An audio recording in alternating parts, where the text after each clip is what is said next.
This is one of the biggest rip-offs in video game history, as for me as a kid. It's a standard top-down shooter, nothing out of this world, but it's a good game. It's very enjoyable. I got this for my birthday, and now my birthday is in December, 10 days before Christmas. So I got this, had 10 days of playing it, absolutely loved it.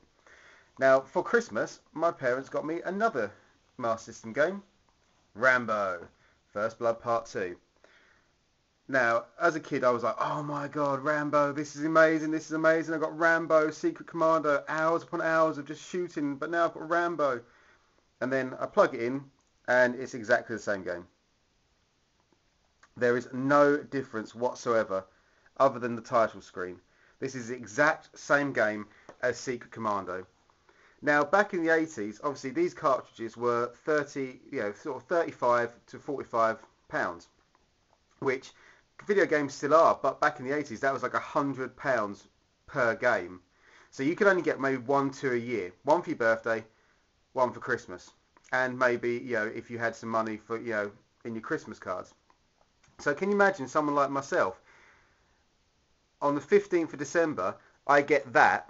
On the 25th of December, I get that. And then I have to wait a whole year just to get another game because they're both the bloody same. Well, luckily, I did have some Christmas card money, and I chose to invest it in, well, what I thought, how could I go wrong with a case like this?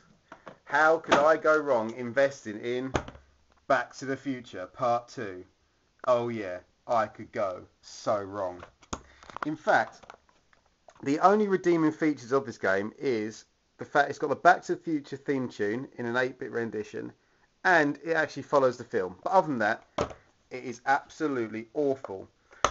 Coupled with that, I actually got another game that year, which I sold, still haven't added to my new collection, Ghostbusters. So, because my nan bought me Ghostbusters, so yeah, I didn't really have a great Christmas of video gaming that year. Luckily, I still had R-Type, and eventually, once I begged and begged and begged to be bought another game, I managed to get Fantasy Zone, two absolute classics there. So that carried me through.